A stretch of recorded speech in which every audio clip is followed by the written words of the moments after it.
오늘부터 마가복음을 전체적으로 좀 보기 원합니다. 마가복음 1장부터 마지막 장까지 같이 보겠습니다. 여러분 성경을 갖고 다니셔서 성경을 같이 읽었으면 좋겠습니다. 1절부터 13절까지 다 읽겠습니다. 시작. 하나님의 아들 예수 그리스도의 복음의 시작이라. 선지자 이사야 그래 보라, 내가 내 사자를 내 앞에 보내노니 그가 내 길을 준비하리라. 광야에 외치는 자의 소리가 있어 이르되 너희는 주의 길을 준비하라. 그의 오시기를 곧게 하라. 기록된 것과 같이 세례 요한이 광야에 이르러 죄사함을 받게 하는 회개의 세례를 전파하니 온 유대 지방과 예루살렘 사람이 다 나아가 자기 죄를 자복하고 요단강에서 그에게 세례를 받더라. 요한은 낙탁떨 옷을 입고 허리에 가죽띠를 띠고 메뚜기와 석정을 먹더라. 그가 전파하여 이르되 나보다 능력 많으신 이가 내 뒤에 오시나니 나는 굽혀 그의 신발끈을 풀기도 감당하지 못하겠노라. 나는 너희에게 물로 세례를 베풀었거니와 그는 너희에게 성령으로 세례를 베푸시리라. 그때 예수께서 갈릴리 나사렛으로부터 와서 요단강에서 요한에게 세례를 받으시고 곧물에서 올라오실세 하늘이 갈라짐과 성령이 비둘기같이 자기에게 내려오심을 보시더니 하늘로부터 소리가 나기를 너는 내 사랑하는 아들이라. 내가 너를 기뻐하노라 하시니라. 성령이 곧 예수를 광야로 몰아내신지라. 광야에서 40일을 계시면서 사단에게 시험을 받으시며 들짐승과 함께 계시니 전사들이 수종들더라. 저희가 교회를 처음 시작할 때 교회 프로그램을 어떻게 할까 이러다가 어떤 특정 프로그램을 하지 않고 그냥 성경을 읽기로 했습니다. 그때 제일 처음으로 제시한 것이 마가복음이었습니다.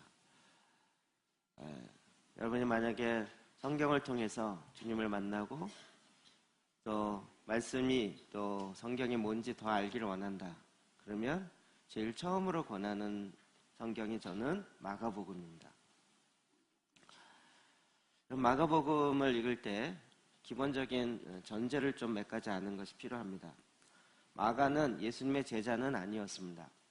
마가는 베드로의 비서와 같은 사람이었습니다. 그래서 베드로의 통역관이었고 베드로가 가는 곳마다 마가가 함께 다녔던 비서와 같은 자였습니다. 특별히 마가복음을 보면 베드로의 이야기가 꼭 나옵니다. 거의 빠지지 않고 나옵니다. 사실 어떤 면에서 마가복음은 베드로를 통해서 본 예수 그리스도를 기록한 마가가 기록한 복음, 이렇게 보는 것이 더 적당할 것입니다. 그 대상 자체가 로마에 있는 성도들을 향해서 기록하였습니다. 로마라는 것은 이제 유대에서 로마로 넘어가는 시대가 완전히 달라지고 또 AD 약 65년에서 70년경에 기록됐을 것으로 보이는데 예수님이 부활 승천하시고 난 다음에 적어도 30년 이상이 지나간 한 세대, 한 제너레이션이 넘어간 다음에 일어난 사건들, 그 상황들의 전제에서 지금 마가복음이 기록되어 있다는 것입니다. 사복음서를 다 비교하는 것도 필요하지만 한 장 한 장을 쭉 보면서 하나의 관점을 갖고 어떻게 설명하는가 하는 것들을 같이 보았으면 좋겠습니다. 1절에 이렇게 이야기하고 있습니다. 같이 읽을까요? 시작. 하나님의 아들 예수 그리스도의 복음의 시작이라. 서론이 내일 제일 중요합니다. 서론. 그는 마가복음을 쓰면서 내가 베드로에게 들은 이야기를 적습니다. 그렇게 적는 것이 아니라 아예 처음부터 예수가 누구인지를 두괄식적으로 처음에 제목과 같이 탁 이야기합니다. 하나님의 아들 예수 그리스도, 복음의 시작이라. 주저함도 없이 설명함도 없이 그냥 선포하고 있습니다. 이것이 성경이 우리에게 계속적으로 이야기하는 부분입니다. 태초에 하나님이 천지를 창조하시니라. 하나님이 말씀이 육신이 되어 우리 가운데 나타나신 바 되었느니라. 하나님은 계속 우리에게 선포하고 계십니다. 예수 그리스도가 누구인지를 밝히는 것을 두려워하지 않습니다. 오히려 그것은 나에게 기쁨이고 자랑이고 나에게 즐거움입니다. 그러나 이 말씀을 선포하는 것은 굉장히 그 시대적 정황으로 볼 때는 위험한 거죠. 첫 번째로는 하나님의 아들이다 라고 이야기하고 있습니다. 하나님의 아들. 우리는 그냥 머리로 그런가 보다 라고 하는데 이것이 그 당대에는 굉장히 위험한 설명이었습니다. 마태복음 14장 33절 볼까요? 시작. 배에 있는 사람들이 예수께 절하며 이르되 진실로 하나님의 아들이로소이다 하더라. 갈릴리 호수겠죠. 그곳에서 배를 타고 건너고 있는데 파도가 쳤습니다. 그런데 밤 4경에 한 새벽 2시쯤에 예수님께서 물 위를 걸어오셨습니다. 어마어마한 사건이죠. 이걸 보고 또 베드로가, 나서기 좋아하는 베드로가 주여 만일 주시어거든 나를 명하여 오게 하소서. 오라. 그래서 베드로도 물 위를 같이 걸었습니다.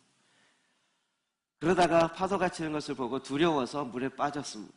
예수님이 또다시 물 위를 걸어오시면서 물 위에서 물에 빠진 베드로를 건져내셨습니다. 그리고 배에 타셨습니다. 배에 타자마자 파도가 잔잔해졌습니다. 무슨 만화 같지 않습니까? 오늘날 이 시대에 이게 말이 되는 얘기라고 생각하십니까? 근데 성경은 당당하게 이렇게 얘기하고 있고 그것에 대한 사람들의 반응은 뭐냐면 야, 진짜 하나님의 아들이다. 바다도 잠잠케 하고 바다 위를 걸어가며 사람으로 하여금 바다 위를 걷게도 하시는 진짜 하나님이다. 그는 진로 하나님의 아들이었도다. 예수님께서 내가 하나님의 아들이다 라고 말한 것 때문에 유대인들이 돌로 쳐 죽이려고 그랬습니다. 그렇게까지 있었던 많은 사건을 알고 있는 베드로와 마가는 그럼에도 불구하고 예수 그리스도를 소개하면서 하나님의 아들이다 라고 소개하기를 주저하지 않습니다. 왜요? 진리이기 때문에. 온 세상을 창조하시고 나를 창조하신 그분, 바로 하나님의 아들이신 것입니다. 또 마가복음 15장 39절에는 이렇게 얘기하고 있습니다. 시작. 예수를 향하여 섰던 백부장이 그렇게 숨지심을 보고 이르되 이 사람은 진실로 하나님의 아들이었도다 하더라. 백부장은 로마 사람입니다. 로마의 군인의 100명을 데리고 있는 장교인 거죠. 지금 이 복음서 마가복음 누구를 위해서 기록하고 있다고요? 로마에 있는 성도들을 기록하고 있어요. 근데 그 로마에 가장 잘 나가는 군인의 백부장이 했던 고백인 거죠. 예수님 십자가에서 죽는 것을 보면서 그는 많은 사람을 십자가형으로 처형했던 사람이에요. 사람들이 죽을 때 어떻게 죽는지를 너무나도 많이 봤던 사람이에요. 근데 예수님이 십자가에서 하셨던 그 말씀 7마디의 가상칠언이라고 하는 7마디를 들으면서 이건 도저히 사람이 십자가에서 한 번도 들어볼 수 없는 이야기예요. 아버지, 저들의 죄를 용서하여 주십시오. 어떤 죄인이 십자가에 죽으면서 날 살려주세요 그러든지 사람들을 저주하든지 이러지, 하나님 저들을 용서해 주십시오. 저들이 하는 죄를 알지 못하나이다. 십자가에서 했던 이야기를 들어보면 도저히 믿을 수 없는, 그리고 그 주변에 일어나는 일들을 다 보건대 이 백부장이 이방인이었지만 로마의 그 당시에 가장 잘 나가고 있는 그 나라의 군인의 장교로서 그가 내린 결론은 이는 진실로 하나님의 아들이었도다. 유대인들을 통해서나 이방인들을 통해서나 동일하게 예수 그리스도를 이야기할 때는 하나님의 아들이십니다. 저는 예수 그리스도를 기독교의 교주로 보는 걸 제일 싫어합니다. 기독교의 교주가 아니라 온 세상을 만드신 하나님의 아들이신 것입니다. 우리는 그냥 불교 어떤 모든 종교와 비슷비슷하고 그 중에 하나가 기독교고, 그래서 기독교의 무슨 창시자인 것처럼 생각하는 그런 착각으로부터 벗어나야 됩니다. 그는 예수 그리스도는 하나님의 아들이시고 나를 만든 자이시고 이 세상을 창조하신 분이시고 이 세상을 그 창조의 목적을 향해서 지금도 이끌고 가시는 분이신 것입니다. 그가 그리스도라고 이야기하고 있습니다. 그리스도다. 요한복음 4장 25절 볼까요? 시작. 여자가 이르되 메시아 곧 그리스도라 하는 이가 오실 줄을 내가 아노니 그가 오시면 모든 것을 우리에게 알려주시리이다. 사마리아 여인과 관련된 사건입니다. 그 스토리를 아시는 분은 금방 이해되겠죠? 제일 나중에 남편을 데려오라고 합니다. 그러자 이 여인이 굉장히 제가 보기에 결코 창녀 아니라고 생각이 들어요. 굉장히 메시아를 기다리는 자요. 메시아가 오면 어떻게 되는지 아는 자요. 그리고 정말 예배하고 싶은 자요. 왜요? 어디서 예배해야 되는지를 묻잖아요. 사마리아에서 예배해야 됩니까? 예루살렘에서 예배해야 됩니까? 사마리아에는 축복의 산, 저주의 산, 그리심산이 있습니다. 에벨산, 그리심산이 있어서. 지금도 사마리아 지역에서는 거기서 예배해야 된다라는 사마리아 후손들이 있습니다. 그러나 유대인들은 예루살렘에서 해야 되고 어디서 예배해야 참으로 예배할 수 있습니까? 그때 예수님이 놀라운 이야기를 하셨죠. 하나님은 영이시니 예배하는 자를 찾으시는데 참으로 예배하는 자는 영과 진리로 예배하느니라. 우린 너무 어마어마한 이야기죠. 그랬더니 이 여인이 뭐라 하냐면 우와 그러세요? 이게 아니고 이르되 메시아 곧 그리스도가 하는 이가 오실 줄 내가 아는데 메시아가 오면 그렇게 될 줄을 나도 알고 있다. 이렇게 얘기합니다. 메시아가 오면. 그러면 사마리아 여인도 그리스도가 오면 메시아는 번역하면 그리스도예요. 예수님의 이름이 그리스도가 아니고요. 메시아 그 뜻이 그리스도라는 거예요. 바로 그 구약에 4,000년 동안 계속 얘기되었고 메시아가 올 것이다. 메시아가 올 것이다. 메시아가 오므로 말미암아 너희의 이름 문제가 해결될 것이다. 만왕의 왕이신 메시아가 와서 새로운 나라를 이룰 것이다. 메시아가 와서 새로운 삶을 시작하게 할 것이다. 수많은 예언들이 있습니다. 그 예언을 이 사마리아 시골 골짜기에 사는 이 여인도 알고 있었고 그 메시아가 오기를 기다리고 있었습니다. 메시아가 오면 그렇게 되는 줄 나도 알고 있습니다. 그때에 예수님께서 내가 그러라.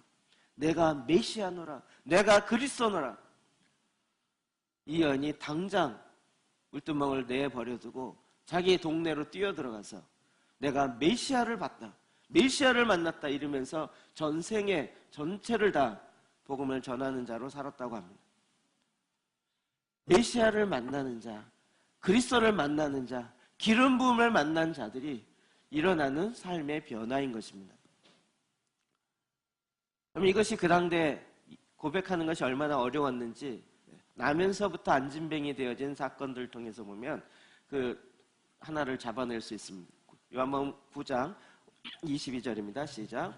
그 부모가 이렇게 말한 것은 이미 유대인들이 누구든지 예수를 그리스도라 시인하는 자는 출교하기로 결의하였으므로 그들을 무서워 미뤄라. 나면서부터 눈먼 사람이 있었습니다. 이 사람이 부모의 죄 때문인지 본인의 죄 때문인지 사람들은 논쟁하고 있었습니다. 제자들도 그랬습니다. 주님께 물었습니다. 주님은 아니라 하나님의 일을 위함이라. 그리고 그의 눈에 진흙을 바르고 신라물가에 가서 씻게 했습니다. 씻었더니 밝히 보게 되었습니다. 문제는 거기서부터입니다. 그날이 안식일이었습니다. 그래서 누가 이 안식일날 일을 하게 했느냐? 그 범인을 찾아라. 이렇게 됐던 겁니다.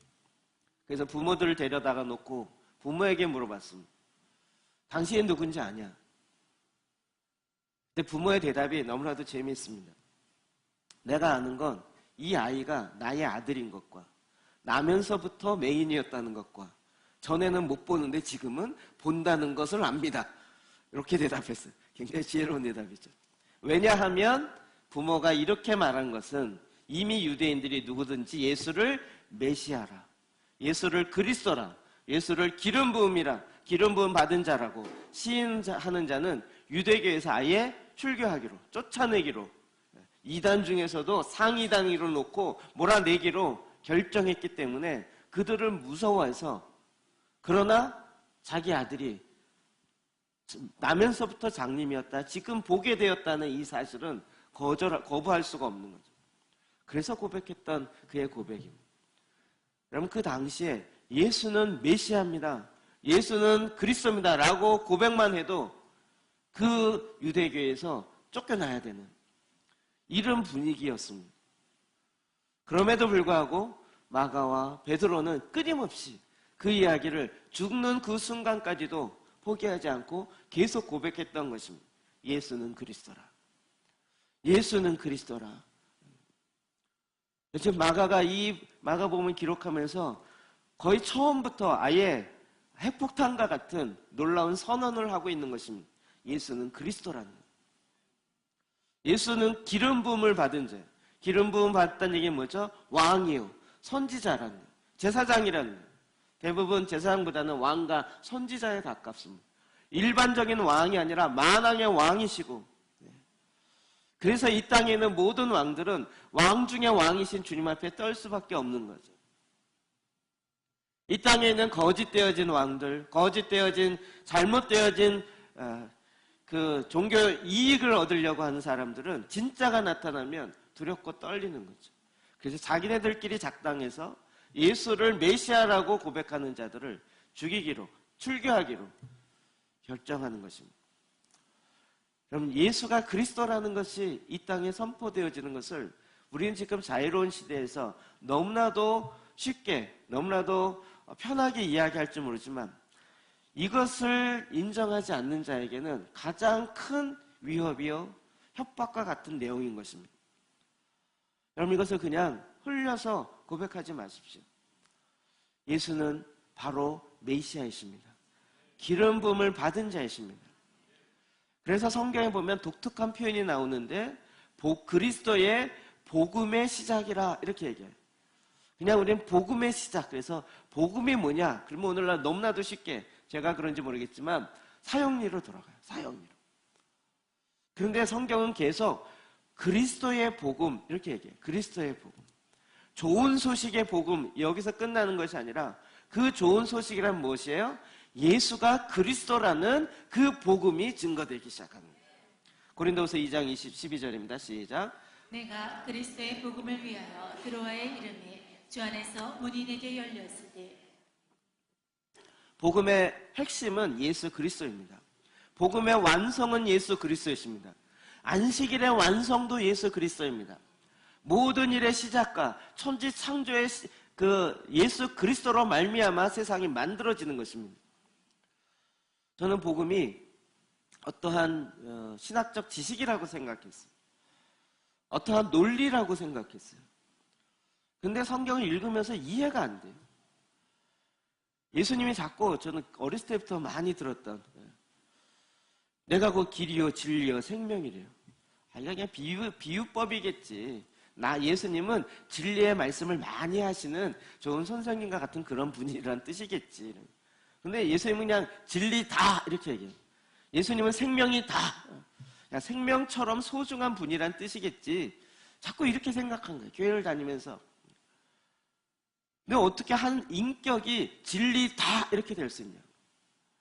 어떻게 한 사람이, 인자로우신 그분이 생명이다 이렇게 얘기할 수 있냐?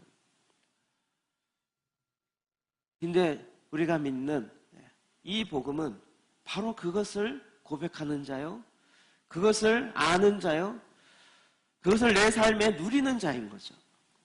예수는 생명이십니다. 진리가 무슨 책에, 철학적 책에 나오는 것이 아니라 예수 그리스도가 바로 진리이십니다. 왜요? 그분의 입으로부터 이 세상이 만들어지고 그분의 행동으로부터 시작하여 이 세상이 만물이 예수 그리스도 안에서 통일되기 때문에 그렇습니다.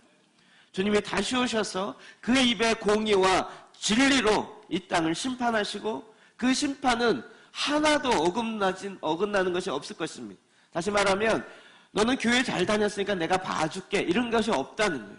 하나님이 정해놓은 공의의 법에 따라서 정확하게 이 세상에 그 법을 아는 많은 사람이 아니 이것 좀 법에 어긋나지 않습니까? 이렇게 얘기하는 일이 하나도 없을 거라는 것이에요. 예수는 바로 그리스도이시고 그리스도가 복음의 완성이요 시작인 것입니다. 그러면 이게 마가가 하나님에 대해서 또 예수 그리스도에 대해서 소개하면서 정말 아주 함축적으로 얘기하지만 그 의미는 너무나도 크고 깊은 것이죠. 그러면 만왕의 왕이 이 땅에 오시는데 그냥 혼자 오시느냐? 그게 아니라 이미 성경에 기록된 것을 근거해서 완성하셨다는 거죠. 1장 2절부터 4절 봅시다. 시작. 선지자 이사야의 글에 보라 내가 내 사자를 내 앞에 보내노니 그가 내 길을 준비하리라. 광야에 외치는 자의 소리가 있어 이르되 너희는 주의 길을 준비하라. 그의 오실 길을 곧게 하라. 기록된 것과 같이 세례 요한이 광야에 이르러 죄사함을 받게 하는 회개의 세례를 전파하니.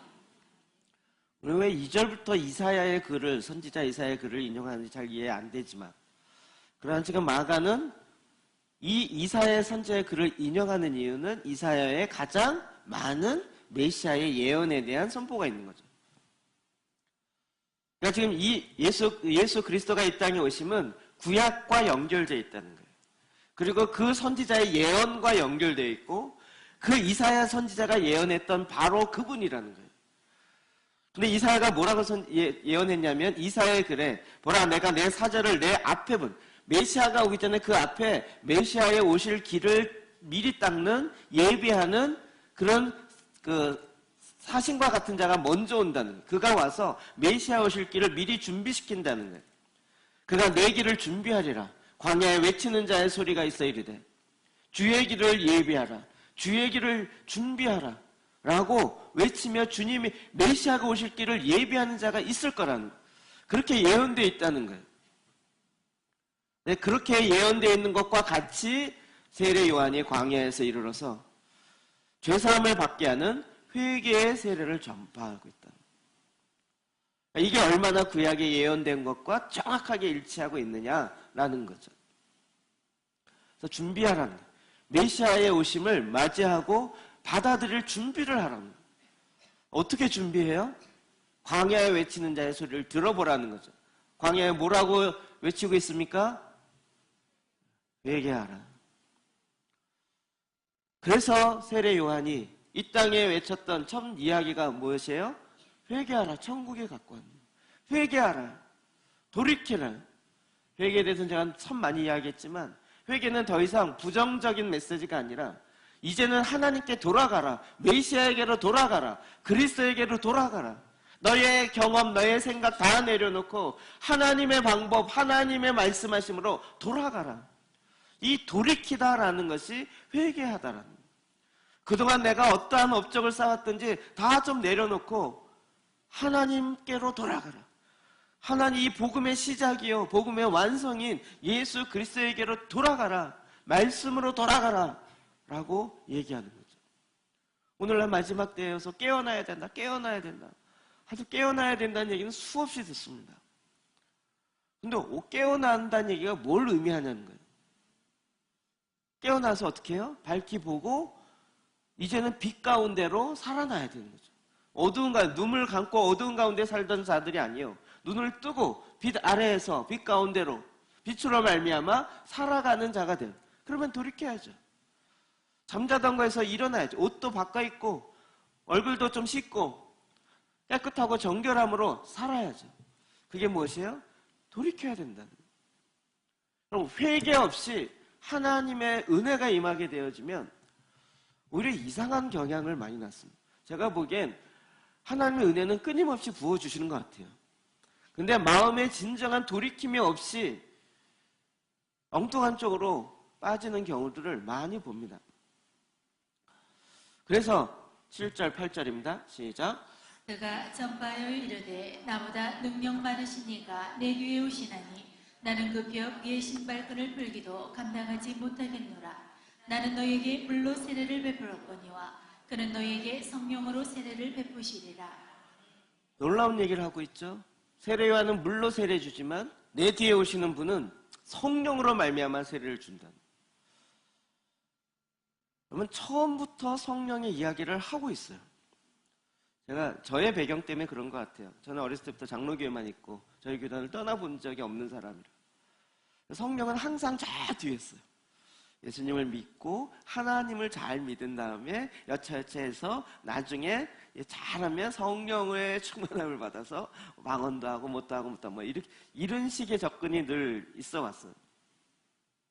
성경을 보면 볼수록 교회 오래 다니고 믿음 좋은 사람이 성령의 충만함을 받는 것이 아니고요. 처음부터, 첫 시작부터요. 메시아가 오셔서 우리에게 하나님의 영을 부으시겠다는 거예요. 세례는 그리스도와 연합하여 하나 되는 거예요. 성령으로 말미암아 온전히 하나 되어진 일을 그가 행하시겠다라고 이 앞장선 세례 요한이 외치고 있는 것이에요. 마지막 때에 깨어서 준비하려면 어떻게 해야 돼요? 돌이키고 성령의 충만함을 받아야 돼요. 성령의 소욕을 따라가려면 성령이 어떻게 이끄는지를 아셔야죠. 성령이 이끄는데 사탄아 물러가라 이러고 사탄이 이끄는데 할렐루야 이러고 쫓아가면 분별이 안 되는 거잖아요. 예수님 계속 이 이야기의 첫 시작점, 마태복음 4장 17절입니다. 시작. 이때부터 예수께서 비로소 전파하여 이르시되 회개하라 천국이 가까이 왔느니라 하시더라. 아멘. 회개하라 천국에 가까웠느니라 하시더라. 하나님의 통치, 하나님의 나라가 가까웠어요. 우리가 그 안으로 들어갈 수 있죠. 지금도 그렇게 들어가서 하는 것이죠. 예수님이 세례 요한이 이렇게 세례 메시지를 전할 때 많은 사람들이 몰려와서 세례를 받았습니다. 그러나 이제 예수님이 말씀을 전하기 시작하니까 그 많은 사람들이 예수님에게로 갔어요. 어찌 보면 세례 요한의 인기가 떨어진 거죠. 제자들이 와서 이걸 세례 요한에게 이야기했습니다. 그때 세례 요한이 이야기했던 것이 요한복음 3장 30절입니다. 시작. 그는 흥하여야 하겠고 나는 쇠하여야 하리라 아니라. 이게 우리에게 해당된다는 거 아시겠죠? 예수님을 믿어서 나도 흥하고 주님은 그게 아니고요. 복음의 가장 핵심은 우리 안에 계신 예수 그리스도가 드러나는 거예요. 그래서 고린도 후서에 보면 질그릇에 담겨서 이 질그릇이 깨져가지고요. 내 안에 계신 보배가 드러나게 하는 거예요. 내 삶의 목적은 내 안에 계신 예수 그리스도, 내 안에 계신 예수, 메시아, 내 안에 계신 빛이 나타나는 거예요. 나타나려면 내 질그릇이 깨져야 됩니다. 기도 제단하고 난 다음에 그런 마음이 들었어요. 목사님들 가운데 기도 제단을 통해서 정말 제가 하는 것보다 훨씬 더, 그리고 저희 교회에서 하는 것보다 훨씬 더 잘한다면 거기가 모델이 돼야 되고 거기가 본부가 돼야 됩니다. 저는 이걸 통해서 제가 유명해지거나 우리 교회가 유명해지는 걸 원하지 않고요. 오히려 하나님의 말씀이 흥해지고 우리는 좀 쇠해진다 할지라도 우리의 목적은 내가 유명해지는 게 아니기 때문에 그건 합당한 거죠. 그리고 그건 나에게 기쁨이에요. 왜요? 우리가 뭔가 잘 되고자 하는 것이 아니었고 원래부터 하나님의 말씀이 더 흥하게 되기 위한 하나님의 방법을 취했기 때문에요. 그래서 그 하나님의 방법을 취하는 다른 교회들이, 다른 분들이, 다른 목사님 많이 나타나요. 할렐루야죠. 그렇지 않나요? 나는 좀 쇠하여져도 할렐루야죠. 왜요? 그렇게 드러나는 게 목적이었으니까요. 어려우세요? 이게 어려우세요? 나만 잘해야 되는 이게 아니고요. 세례 요한이 정확하게 자기의 정체성을 갖고 있었던 거예요. 이 땅에 와서 내가 흥해갖고 내가 유명해지고 내가 잘 되었는데 나중에 보니까 예수 그리스도를 이렇게 누르고 있어요. 그건 뭔가 착각하는 거예요. 정말 내 삶에 내 안에 계신 예수 그리스도가 드러나는 거예요. 내 안에 계신 그분이 메시아인 거를 나를 통해 드러나는 거예요. 그래서 여러분 순교의 영성이 가장 영광스럽게 비춰지는 거예요. 내 생명이 죽어지는데도 나는 주님을 부인하지 않아요. 왜요? 내 생명보다 더 소중하기 때문에요. 그래서 내 생명을 내어드리는 그 순간에도 잠깐의 거짓말을 통해서 나 생명 살릴 수 있다, 이럴 수 있을지 모르지만, 그러나 예수는 생명의 원천이시고, 내가 잠깐의 수치, 잠깐의 이 거짓말을 통해서 유익을 얻으려고 하는 그와 같은 일을 하지 않겠다라고 이미 정한 사람들이라는 거죠.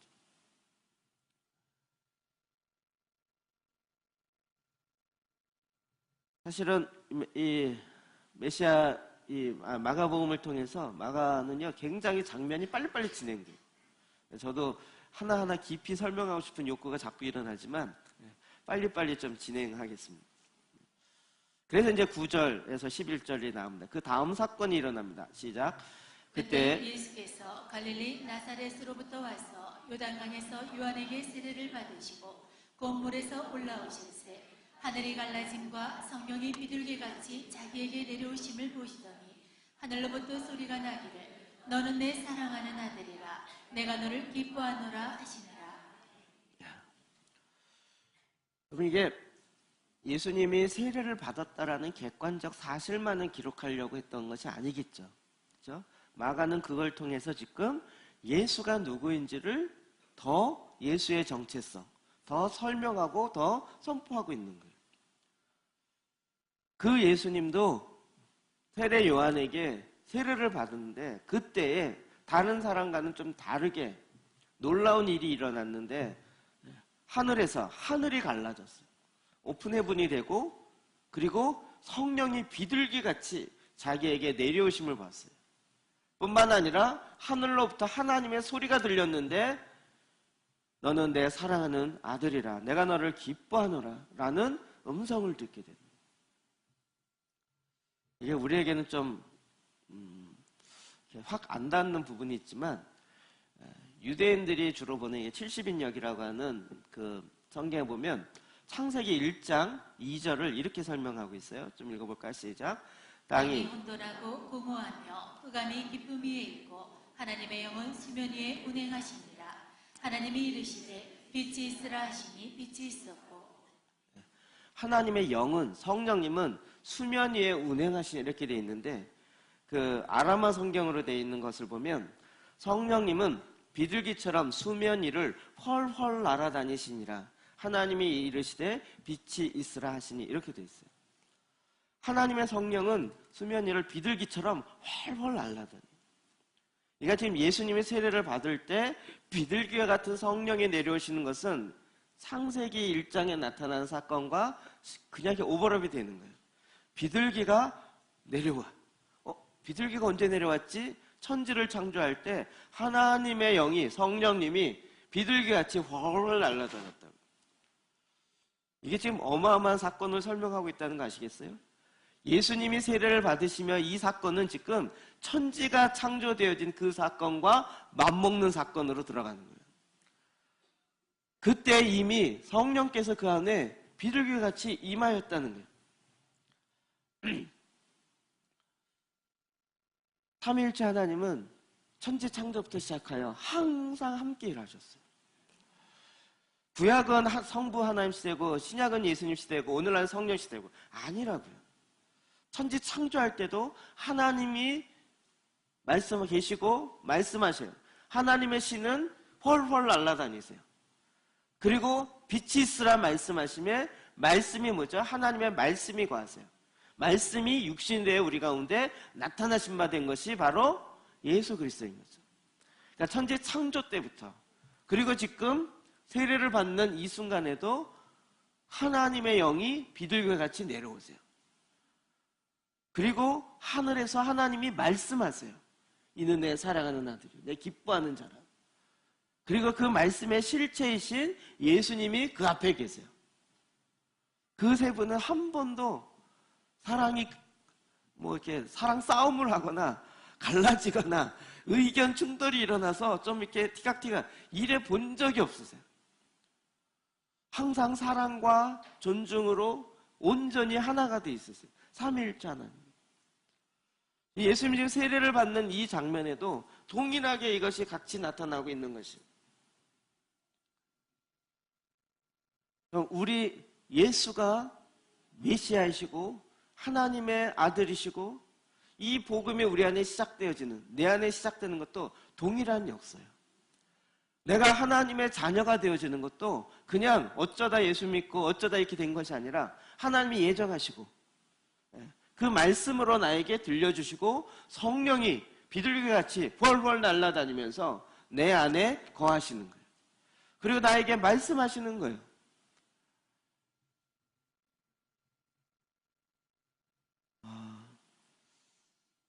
많은 사람들이 하나님에 대해서 이게 불교적 개념을 갖고 있어요. 하나님이 그냥 정적인 하나님이라고 생각해요. 하나님 가만히 계시고 떡 앉아 계시고 우리는 그 앞에서 그냥 뭐 예배 드리고 헌금 드리고 뭐 드리고 주님은 가만히 앉아서 받으시고 이럴 거라고 생각해요. 하나님 그런 하나님 아니세요. 하나님은 정적인 분이 아니라 굉장히 역동적인 분이세요. 지금은 에헴하고 앉아 계신 하나님이 아니세요. 지금 졸고 계시거나 주무시고 계신 하나님이 아니세요. 지금도 하나님은 끊임없이 일하고 계세요. 우리 왜 자꾸 사탄이 일하는 것만 보냐고요. 지금 이 세대가 힘들고 어렵고 뭐가 어쩌고 여러분 그래도 하나님 일하세요.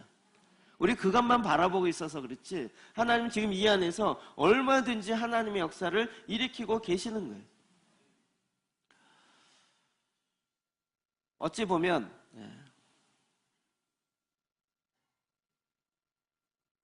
그럼 이게 로마에 있는 로마 교인이 마가복음을 처음 접하면서 아 그렇구나. 우리가 한창 뒤에 성령이 임하는 것이 아니라 천지 창조부터 시작해요. 내가 하나님의 자녀가 되어진 그 순간으로부터 시작해서 모든 상황에도 하나님의 성령이 우리 안에 역사하는구나. 이걸 그냥 있는 대로 받아들였겠죠. 그래서 예수님도 이 땅에서 사실 때 어떻게 사셨어요? 성령으로 말미암아 사셨다. 사도행전 10장 39절 너무 많이 읽었죠 이거는? 그래도 읽어봅시다. 시작. 하나님이 나사렛 예수에게 성령과 능력을 기름 붓듯 하셨으니 그가 두루 다니시며 선한 일을 행하시고 마귀에게 눌린 모든 사람을 고치셨으니 이는 하나님이 함께 하셨습니다. 아멘. 주님이 이 땅에 계실 때에도 어떻게 해요? 성령과 능력을 기름 붓듯 받으셨어요. 그래서 두루 다니시면서 선한 일을 행하시고 마귀에게 눌린 사람을 뭘로요? 성령과 능력을 기름 붓듯 받으셔서 계속 이렇게 사역하신 거죠. 이 얘기를 하는 이유는 뭘까요? 저와 여러분도 성령과 능력을 기름 붓듯 받으셔서 내 능력은 없어요. 우리 그거 알잖아요. 내가 아는 것도 부족해요. 부족하기 때문에 못하는 것이 아니라 성령과 능력을 기름 붓듯 받으셔서 성령의 능력으로 말미암아 하나님의 나를 통하여 일하기 원하시는 것에 순종하는 거죠. 이게 놀라운 기적이에요. 능력이에요. 우리는 자꾸 이게 기적 그러면 막 미라클 뭐 어쩌고저쩌고 뭐 이렇게 이런 것만 생각하는데요. 하나님이 일하시면 제가 농담 삼아 이야기했지만 생각할 볼수록 너무 신기해요. 우리 교회 밴드에 들어오신 분은 알겠지만 우리 교회 앞에 주차장에 그 나무 쌓인 것, 장작 쌓인 걸 보면서 저걸 언제 치우나 그래갖고 제가 설교 준비 안 되면 가서 나무 패면서 이게 왜 안 돼? 이러면서 하고 시간 나면 또 자르고 막 아무리 해도 표가 안 나고 흔적이 안 나고 주님 이걸 어떻게 하오리까 말이에요. 제가 수요일날 러시아 선교사님, 안 선교사님 만나서 이야기하다가 그냥 사석에서 이야기하다가 요즘 경기가 너무 어려워서 한국에 와 있는 이주민들이 굉장히 직장에서 잘리거나 쫓겨나거나 아니면 일용직 못 가거나 이런 일이 너무 많다는 거예요. 그래요? 그랬더니 자기 교인들도 일주일에 지금 하루 나가서 이랬대. 하루. 너무 힘든 상황이래요. 그 순간 딱 드는 길에 근데 그 얘기 바로 직전에 저보고 목사님 바쁘시죠? 그래서 저 안 바빠요. 맨날 나무 하고요. 나무 장작 패고 이래요. 그랬거든요. 그랬더니 그래서 뭐 성교사님 뭐 어때요? 그랬더니 그런 교인들의 상황을 얘기해요. 갑자기 그 순간 제가 보기엔 성령이 마신 것 같아요. 머리가 휙 돌아가더니 그러면 그분들 이걸 좀 하게 할까요? 그랬더니 그래도 돼요. 그랬어요. 그때부터 머리가 막 돌아서 그래갖고 이제 얘기하다가, 아유, 그지만 그냥 우리 교회 가시죠. 그래서 가서 사진 찍고 가서 보여주고 이거 할 수 있는지 전동 톱도 보여주고. 그랬더니 그분이 딱 보더니요, 당장 와서 하겠대. 수요일날 저녁부터 와서. 그래서 그러지 마시고 목요일날 와서 하세요. 제가 전에 제가 하던 도끼질하고 하던 거를 이제 그 사진을 찍어서 올렸는데, 다른 교회 목사님 시베리아 벌목공 되셨어요. 왜 거기에 취직하셨어요? 막 이런 농담이 왔었거든요. 근데 이분들 두 분이 와서 일을 하시는데, 한 분이 진짜 시베리아에 있던 분이세요. 그리고 장작을 패는데 저도 이제 웬만큼 하고 하는 거 보고 아니까, 장작을 한 손으로 패는 건 처음 봤어요. 도끼를 딱 들었다가 이렇게 들어서 한 손으로 뚝 치니까 뚝 나가는 거예요.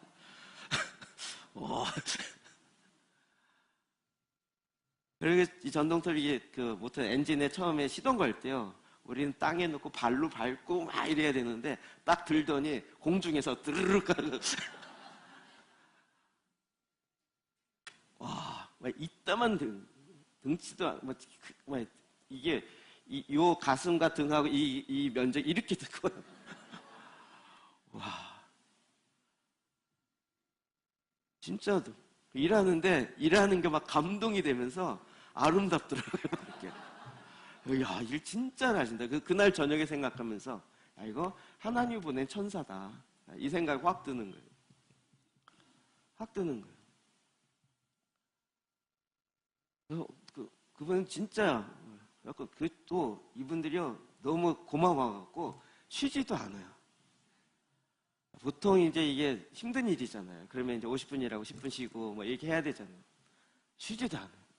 제가 또 끝까지 못 있었어. 일이 있어서 다른 데 먼저 갔는데요, 나중에 보니까요, 6시 넘어까지 일을 하셨어요. 장작 그냥 놔두랬더니 또 장작 다 걷어서 여기다 다 쌓아놓으셨어요.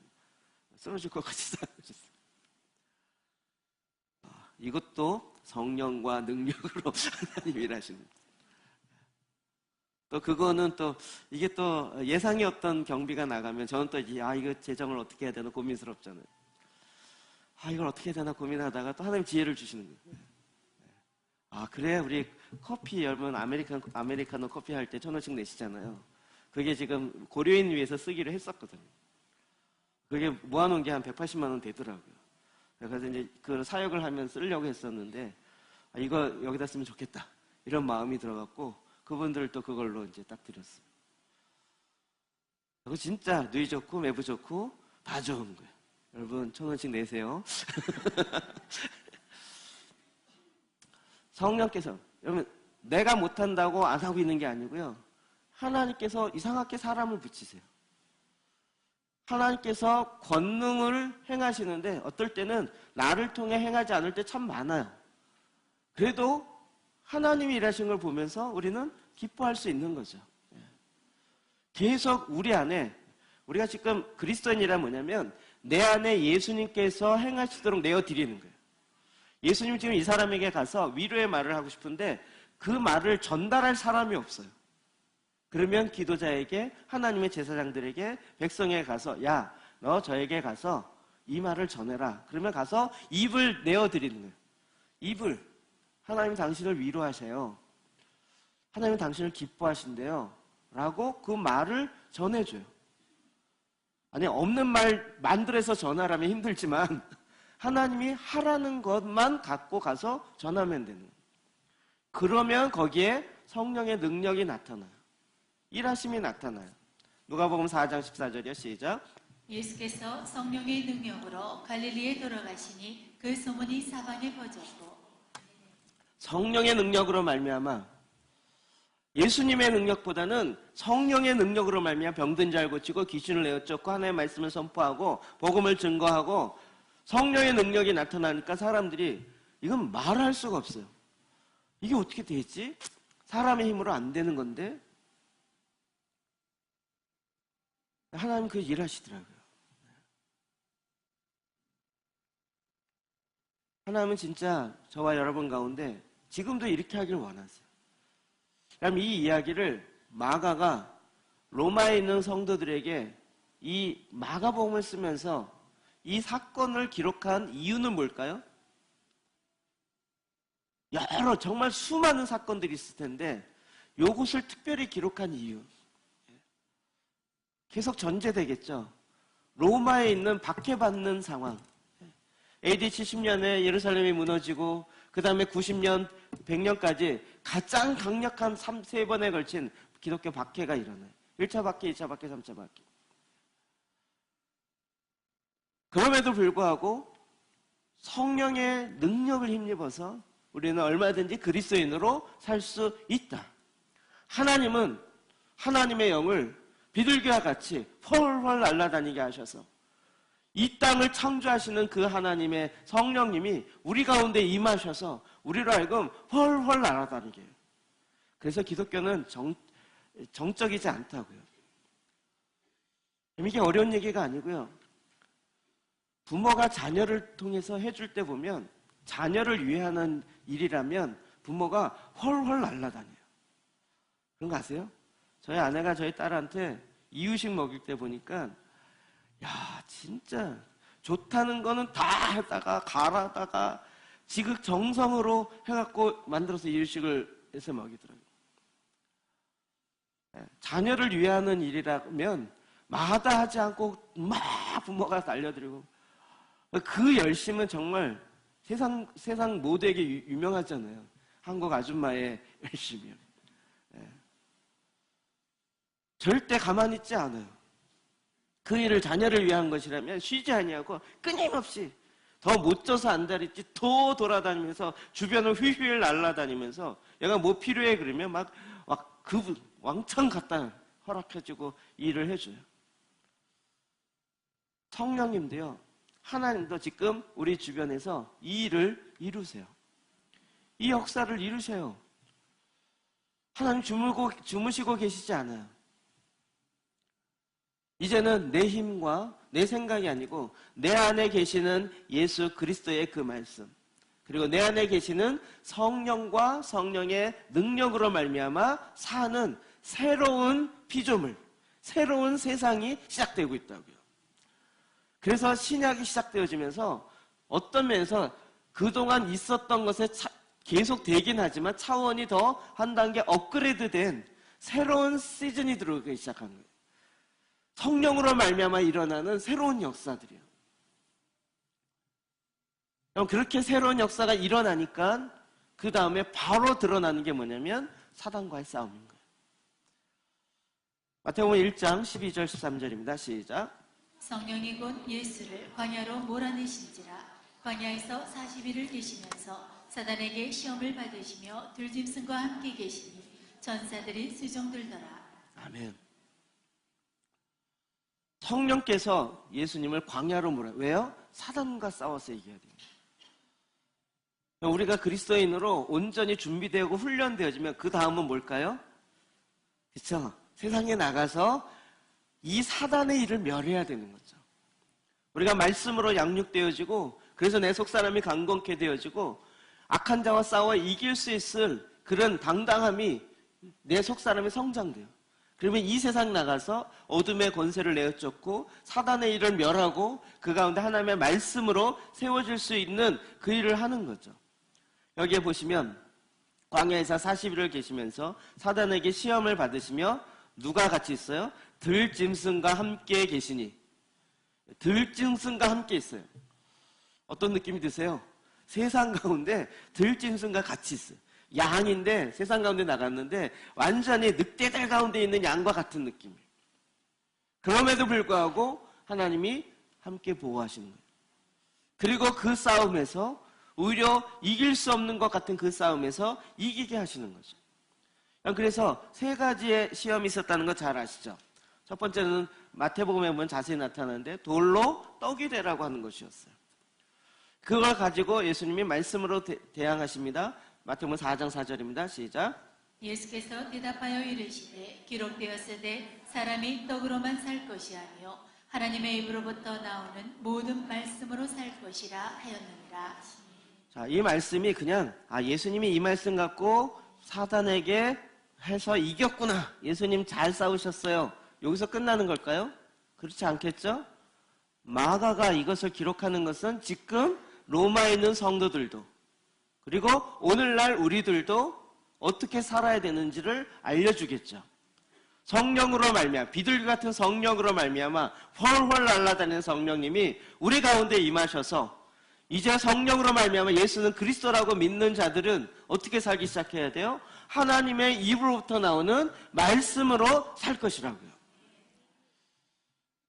그럼 이게 우리가 말씀 기도하고 말씀으로 살아야 됩니다. 이 얘기가 다른 얘기가 아니잖아요. 무슨 특별한 프로그램이 아니라고요. 이건 구약부터 신약 모든 다 통틀어서 동일한 얘기죠. 오직 그리스도인들은 말씀으로 말미암아 살아요. 그 말씀은 또 누구예요? 예수 그리스도이세요. 예수 그리스도로 말미암아 살아요. 그리스도를 위해서 살아요. 우리는 무엇을 먹을까? 사람이 떡으로만 살 것이 아니에요. 아니 지금도 사느냐 먹느냐 그것이 문제로다. 이게 해결이 안 돼갖고 헤매고 있는 이 세상의 철학자들, 그게 먹기 위해서 사느냐 살기 위해 먹느냐, 말도 안 되는 쓸데없는 고민, 시간이 남아 돌아요. 우리는 뭘로 살아요? 말씀으로 말미암아 살아요. 너무 당연하게 이야기를 딱 주는 거죠. 말씀으로 말미암아 사는 거예요. 말씀을 제발 좀 많이 드시라고요. 병원에서 먹고 나서 몇 cc 먹었는지 하잖아요. 제발 한 숟가락만 먹지 마시고 10숟가락 정도는 드시라고요. 한 장 읽고 끝내지 마시고 10숟가락 정도는 먹어야 그냥 남는 게 있을 거잖아요. 아니 매일 성경 10절 그거 묵상하고 나 힘이 없어. 아니 많이 먹어야 좀 나오더라도 그중에 이 영양소를 가져. 10장 많지 않다니까요. 신문 한 면, 2면 그 정도밖에 안 된다고요. 10장이 많다라고 생각하는 거짓되어진 생각과 감정을 깨트리시라고요. 그냥 신문 앉아서 이렇게 후후 펼쳐보면 그 신문 한 장의 분량이 엄청 많아요. 1세기에 있는 지식을 다 모아보면 오늘날 신문 한 장이래요. 우리가 지금 어마어마한 시대에 살고 있어요. 이게 성경 읽는 게 영적인 문제예요. 하나님의 입으로부터 나오는 모든 말씀으로 말미암아 사는 것이 그리스도인인 것입니다. 두 번째 시험은 뛰어내리라. 너의 발이 돌에 부닥치지 않도록 천사를 보낼 것이 아니냐. 이럴 때 예수님 뭐라고 대답하시죠? 하나님을 시험하지 말라. 하나님을 시험하지 마십시오. 하나님의 말씀이 그렇다면 있는 그대로 순종하는 것이지 하나님을 시험하는 일을 하지 마십시오. 아니 기도원은 테스트 했잖아요. 가장 낮은 수준, 가장 믿음이 연약한 수준이에요. 하나님 말씀 왔는데도 하나님 말씀인지 아닌지 내가 너무 약해갖고 믿어지지 않는 수준. 하나님의 인도함을 받는 가장 낮은 수준이 하나님 테스트하는 거예요. 우리는 그냥 하나님 말씀 앞에 순종하는 거예요.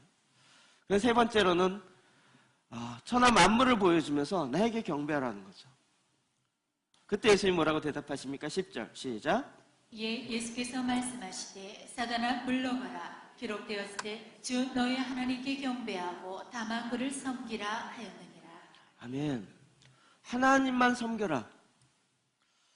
이게 사단을 향해서 이야기한 거지만 이게 지금 이 땅에 일어나는 모든 문제의 핵심 중에 하나 아닐까요? 사단은 어떻게 하든지 자기만 섬기라는 거예요. 우리 마지막에 제단 싸움이라 했죠. 경배 싸움이요. 적그리스도가 자기가 하나님 자리에 앉아서 나를 섬겨라 이런 때가 온단 말이에요. 지금 이 세상에도 자꾸 그렇게 되어가고 있고, 그래서 나를 섬겨라, 돈을 섬기고 내가 너에게 주는 이 축복을 섬겨라 이렇게 되는 거예요. 근데 나는 오직 하나님만 경배하고 하나님만 섬기겠습니다. 사단은 계속 이야기하는 거예요. 네가 나를 경배하면 천하 만물에 있는 모든 걸 날 줄게. 네가 나에게 너의 영혼을 팔면 내가 너를 세상에서 가장 유명한 스타가 되게 해줄게. 너의 영혼을 나에게 팔아. 연예계에서 가장 많이 일어나는 거잖아요. 너의 마음의 중심을 나한테 줘.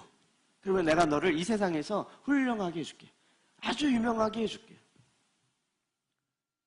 그러면 이것이 쉬운 얘기인 것 같지만 사실은 어렵죠. 삶의 현장에 정말 전쟁과 같죠. 이 전쟁에 이기려면 어떻게 해요? 그 앞에 성령에 충만해서 내 힘으로 싸워서는 이길 수가 없어요. 그래서 요즘에 직장 재단 이렇게 하면서 와, 직장 진짜 전쟁터다, 전쟁터요. 눈앞에 말 한마디에 왔다 갔다 하고요. 저는 어려울 것 같아요. 저는 못할 것 같아요. 지금 와서 제가 이 교회 지으면서 아는데요. 그때 와갖고 목사님, 저 앞에 키높이가요 이렇게 했는데 좀만 더 넓히면 보기 좋아요. 그래서 그래요? 그럼 하죠. 한마디 했다 500만 원 추가. 뭐 여기 통유리를 해서 뭐 이렇게 앞에 지금 식당에 이렇게 유리했잖아요. 통유리. 그거를 이렇게 잡아라, 통유리 잡아라 했죠. 쫙 걷어, 여름엔 쫙 걷었다가 이걸 하면 너무 좋아요. 그래서 제가 이제, 그래요? 되게 좋네요. 근데 물어봐야죠. 얼만데요? 1,500. 얼만데 얘기 안 해요. 먼저 하세요. 좋아요. 그래서, 그래요? 그랬고, 말 한마디 하면 천이 탁 튀는 거예요. 뭔지 알죠? 근데 그때 그 한마디가 내가 말을 어떻게 하느냐에 따라서 1,000, 5,000이 왔다 갔다 하는 거더라고요. 그 현장에 막 뭐 속에서 좋은 거 하고 싶은 생각이 드는데 갖고 있는 경비는 뻔하잖아요. 그러면 이제 계속 어떻게 해야 되나 이렇게 고민해야 됩니다. 나중에는 이게 뭐 인테리어하고 이런 데 경비가 안 되는 거죠. 그래서 여러분 저 벽지가 저게 원래 뭐죠? 루바 저런 걸로 해야 되는 건데 피아노 앞에 있는 저 고동색 있죠? 단단하죠? 저걸 할 돈이 안 되니까 벽지로 바른 거잖아요. 10분의 1도 안 돼요. 그 한순간 어떻게 말하느냐에 따라서 왔다 갔다 하더라고요. 깨어있지 않으면 진짜 눈 뜨고 코베 간다는 얘기가 뭔지를 금방 알겠어요. 뭐 이런 일 제가 평상시 별로 못 느끼다. 이 건축 이거 하면서요. 두 사람 입찰하면서 이 사람 얼마 이렇게 하는데 이 사람이 뭐 이거 하는데 뭐 3,000이에요 그랬어요. 이 사람이 2,500이에요 그래요. 그럼 이쪽에서 2,000이요 이렇게 불러요. 당연히 3,000이라 그랬잖아요. 언제요? 이렇게 해요. 1분 전에 3,000이라 불렀는데 언제요? 나 그렇게 안 했대요. 2,000이라는 거예요. 그리고 이것도 하면 또 어떻게 돼요? 그 다음부터는 이제 또 이상한 제품 들어오기 시작하고 난리공사 되고 뭐 이게 되는 거예요. 한순간에 돈이 왔다 갔다 하고 어떻게 결정하느냐가 어제 막 이 직장재단 특히 건축업 그거 하면서요. 이 건설했던 생각들이 막 나면서 회개 많이 했어요. 진짜 돈을 경배할 거냐 하나님을 경배할 거냐 이게 너무 중요한 걸로 다가오기 시작합니다. 이 싸움의 현장에 여러분 매일 있는 거잖아요. 항상 있는 거잖아요. 그걸 싸워 이기려면 어떻게 해야 돼요? 앞부분에 있는 세례를 통하여 예수 그리스도에 연합하고 하나님의 성령으로 충만하여서 이제는 내 속사람이 성장하여서 하나님만을 예배하는 자로 세상 가운데 나가야 됩니다. 마가가 지금 이 얘기를 계속 하고 싶은 거죠. 네. 사람이 그리스도에 있는 오직 하나님의 입으로부터 나오는 말씀으로 살 뿐만 아니라 하나님을 시험하지 말고 오직 하나님만 경배하십시오. 로마가 네로 황제를 경배하라 그러면서 야, 절 한 번만 해. 너 절 한 번 한다고 네 믿음이 없어지냐? 한 번만 해. 이렇게 됩니다. 그럼에도 불구하고 그 앞에 나는 오직 하나님만 경배합니다. 이러면서 그냥 순교해버린 초대교회 많은 성도들이에요. 그러니까 그들이 순교함으로 거기에 순교자의 피가 뿌려지고 거기에 놀라운 하나님의 새로운 믿음의 역사가 일어나는 거죠. 여러분이 세례 요한과 관련되어진 구약의 선지자는 엘리야입니다. 우리가 잘 알고 있는 갈멜산에서 850대 1로 싸웠던 그 사건이에요. 근데 엘리야는 계속 이스라엘 백성들을 데리고 가요. 21절 읽어볼까요? 시작. 엘리야가 모든 백성에게 가까이 나아가 이르되 너희가 어느 때까지 둘 사이에서 머뭇머뭇하려느냐? 여호와가 만일 하나님이면 그를 따르고 바알이 만일 하나님이면 그를 따를지니라 하니 백성이 말 한마디도 대답하지 아니하는지라. 이 백성들이 그냥 하나님을 몰랐던 백성 아니에요. 선민이라고 얘기했던 이스라엘이에요. 그럼에도 불구하고 바알을 따르고 아세라를 따랐어요. 이 정도 되면 내가 하나님을 따르겠습니다 이럴 줄 알았더니 머뭇머뭇거리고 있어요. 대답하지 않아요. 어느 때까지 둘 사이에 머뭇머뭇하려느냐. 여호와가 만일 하나님이면 그 하나님을 따르고 여호와를 따르고, 바알신, 풍요의 신, 내가 그 풍요로움을 따르기 원한다면 바알을 따르라. 결정해라. 그럼 그 둘 사이의 조합이 있을 수가 없어요. 하나님과 바알이 함께 섬길 수가 없어요. 하나님과 돈을 함께 섬길, 그럼 또 극단적인 논리로 가지 마십시오. 누구를 섬기느냐라는 부분에 있어서는 오직 한 분인 거예요. 이 한 분을 어떻게 섬기느냐가 말씀 가운데 있어요. 돌이켜야 돼요. 회개해야 돼요. 마음을 바꿔야 돼요. 그래서 이제는 내가 내 힘으로 사는 것이 아니라 성령으로 말미암아, 하나님의 말씀으로 말미암아 살아가기 시작하며, 그리고 이제는 하나님의 입으로부터 나오는 그 말씀을 가지고 하나님을 경배하며 살아가는 그 백성들이 바로 그리스도인인 거죠. 어느 때까지 머뭇거리겠느냐.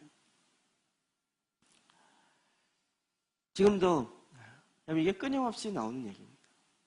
우상 숭배와 하나님, 어떤 걸 섬기시겠습니까? 이러면 당연히 하나님이죠. 그런데 돈과 하나님, 어떤 걸 따르겠습니까? 이러면 머뭇머뭇거리게 돼요. 돈과 하나님 둘 중에 하나를 따른다면 어떤 존재를 따르겠습니까? 제가 이 문제 CBMC에서 설교하다가 질문했다 그랬죠. 거기 다 사장님, 장로님들 한 20명 모인 자리에서 여러분의 회사와 하나님 나라를 따르는 것 중에 둘 중에 하나를 택한다면 어떤 걸 택하시겠습니까? 아무도 얘기 안 하세요. 한 분이 주여 시험에 들게 하지 마옵시고.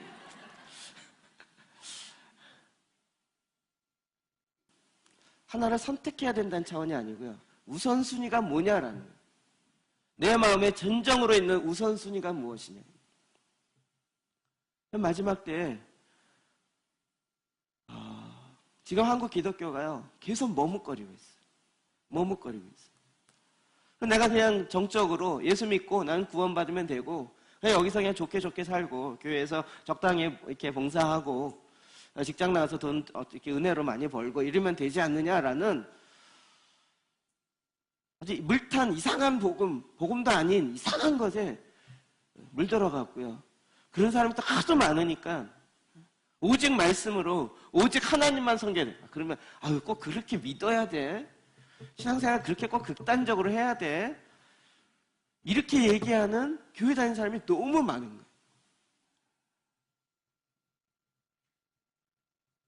여러분, 시대가 바뀌어졌다 그래서 진리가 바뀌어지지 않습니다. 놀랍게 하나님의 말씀은 이게 3,000년 전, 4,000년 전에 했던 이 말씀인데도 하나님의 말씀이 곧 생명이고 그 생명이 우리 안에 실제가 되었기 때문에 이 말씀은요 변함이 없습니다. 꽃은 시들고 풀은 마르지만 하나님의 말씀은 영원합니다. 문화는 그때그때마다 바뀌고 세상은 변화되지만 하나님의 말씀은 사라지지 않습니다.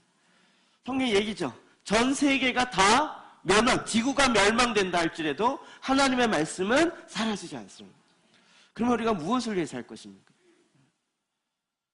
어떤 사람은 균형, 이렇게 얘기하면 하도 들은 얘기가 많아서 균형을 잡아야 돼요. 한 손에는 성경, 한 손에는 신문. 제가 이거 하도 들어갔고 저도 이해를 한 손에는 성경 들고 한 번에 신문 보면서 그래서 이 세상이 어떻게 되는, 근데 제가 지금까지 돌이켜보니까 한 손에는 성경, 한 손에 신문 보고 신문 들고 계속 신문만 봐요. 왜 균형 있게 산다 그러면서 두 개 같이 잡아야 된다 그러는데 같이 잡은 사람이 나중에 보니까 신문만 계속 보고 있어요. 신문에 이렇대. 아니 이쪽에 든 성경은 왜 안 보냐고요. 성경이 이렇게 말씀하고 있다는 얘기는 왜 안 하냐고요. 사람이 사는 것은 신문에서 나오는 무슨 유튜브에서 나오고 어디에 인터넷에서 나오는 그것으로 말미암아 사는 것이 아니라 하나님의 입으로부터 나오는 말씀으로 말미암아 살아가는 자예요. 우리는 그 삶을 살아야 하고 살아내는 자예요. 게다가 하나님의 신이 훨훨 날아다니는 거예요. 우리가 주님의 말씀을 듣고 그 말씀대로 따라 준행해서 살아가기 시작하면 하나님이 천사들을 보내기 시작해요. 시베리아 천사 보내시고요. 별의별 천사를 다 보내셔서 하나님의 일을 하게 하세요. 그래서 하나님이 진짜 하나님 일하시는구나 라는 것들을 우리 안에서 그냥 보게 하시는 거예요. 사람은 하나님의 입으로부터 나오는 말씀으로 말미암아 사는 자요, 오직 그 하나님을 경외하는 자, 그 하나님만을 경배하는 자, 영과 진리로 하나님을 예배하는 자. 하나님이 이것을 우리 안에 기쁨으로 만들어 놓으셨어요. 이 가득 찬 마음을 갖고 마가가 하나님의 아들 주 예수 그리스도의 복음의 시작이라, 내 인생에 하나님의 아들 주 예수 그리스도의 복음의 시작이 이미 시작되었습니다. 지금도 망설이고 있다면 여러분 돌이키십시오. 회개하십시오. 결정하고 시작하십시오. 다시 원점으로 돌아가서 내가 어디서부터 바꿔야 되는지 보십시오. 그리고 돌이키십시오. 성경을 얘기하면 회개하십시오. 그리고 이제는 내가 하나님의 입으로부터 나오는 말씀으로 말미암아 살아가되 오직 하나님만을 섬기고 하나님만을 경배하고 하나님만을 높이는 것에 내 삶의 목적과 방향을 정해놓고 그것을 대항하는 사단의 모든 계계를 파하는, 그래서 하나님의 능력 있으심을 우리 가운데 나타내는 그 삶을 살아가십시오. 주님이 이 일을 위해서 마가를 통해서 우리에게 그리스도의 복음을 선포하신 것입니다. 기도하십시다.